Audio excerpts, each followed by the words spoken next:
கர்த்தர் அதிசயங்களை செய்கிறார். ஊழியங்கள் வழங்கும் ஜீவ வார்த்தை.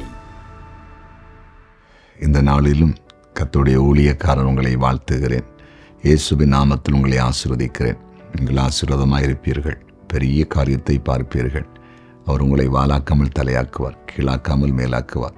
நீங்கள் கடன் வாங்க மாட்டீர்கள், கடன் கொடுப்பீர்கள். அப்படியே உங்களை நடத்தப் போகிறார். விசுவாசிங்க. இன்றைக்கு ஜீவார்த்தைக்கான வசனம் சங்கீதம் 3:3. ஆனாலும் கர்த்தாவே, நீர் என் கிடகமும் என் மகிமையும் என் தலையை உயர்த்துகிறவருமாயிருக்கிறீர். என் தலையை உயர்த்துகிறவருமாயிருக்கிறீர். தலையை உயர்த்துகிறவர். சங்கீதக்காரன் சொல்லுகிறார், கர்த்தாவே, நீர் என்னுடைய தலையை உயர்த்துகிறவர்.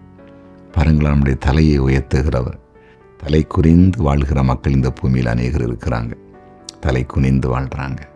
அவமானங்கள், நிந்தனை, கடன் பாரம், வாங்கினா திருப்பி கொடுக்க முடியாத நிலைகள். கடன் வாங்க நாங்கள் திருப்பி கொடுக்க முடியலை. அதனால் மறைந்து மறைந்து அவமானப்பட்டு தலை குனிந்து அநேகர் வாழ்ந்து கொண்டிருக்கிறாங்க. சமுதாயத்தில் தலை குனிந்து வாழ்கிற நிறைய மக்கள் இருக்கிறாங்க.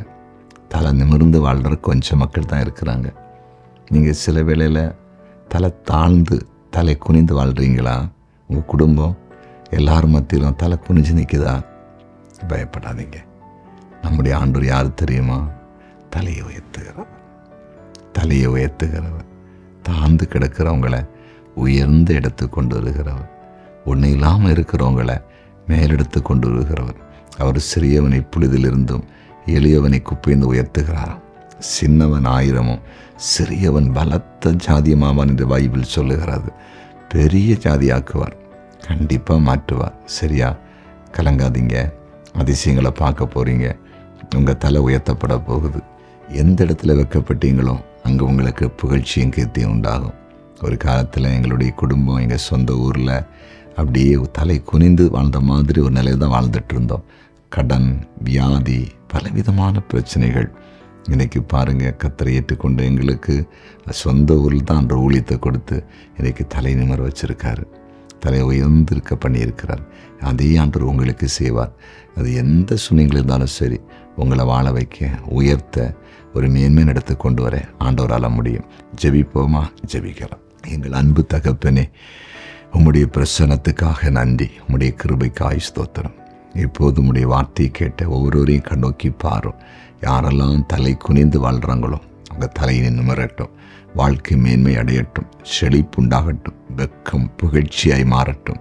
தீமை நன்மையாய் மாறட்டும். இன்றைக்கு பிறந்த நாளை காண்கிற ஒவ்வொருவரையும் ஆசீர்வதித்து ஜெபிக்கிறேன். ஆசீர்வாதமாய் இருக்கட்டும். திருமண நாளை காண்கிற குடும்பங்களை வாழ்த்தி ஆசீர்வதிக்கிறேன். ஆசீர்வாதமாய் இருக்கட்டும் என்று ஜெபிக்கிறேன். ஆண்டவரே, இந்த நாளிலே ஆபத்தான நிலையில், இக்கட்டான நிலையில் என்ன செய்வோம் என்று தெரியாமல் ஆண்டவரை யாராவது பயந்து திகிலோடு இருப்பாங்கன்னா அவங்களுக்கு அற்புதம் நடக்கட்டும் என்று ஜெபிக்கிறேன். மருத்துவமில் யாராவது ஆபத்தான நிலையில் இருந்தால் அவங்களுக்கு உடனே விடுதலை கொடுப்பீராக. நல்ல சுகத்தை கொடுத்து ஆண்டவர் சாட்சியாய் வைக்கும்படியாய் ஜெபிக்கிறேன். நீர் ஜெபத்தை கேட்டீர், அதற்காய் ஸ்தோத்திரம். இயேசுவின் நாமத்தில் பிதாவே.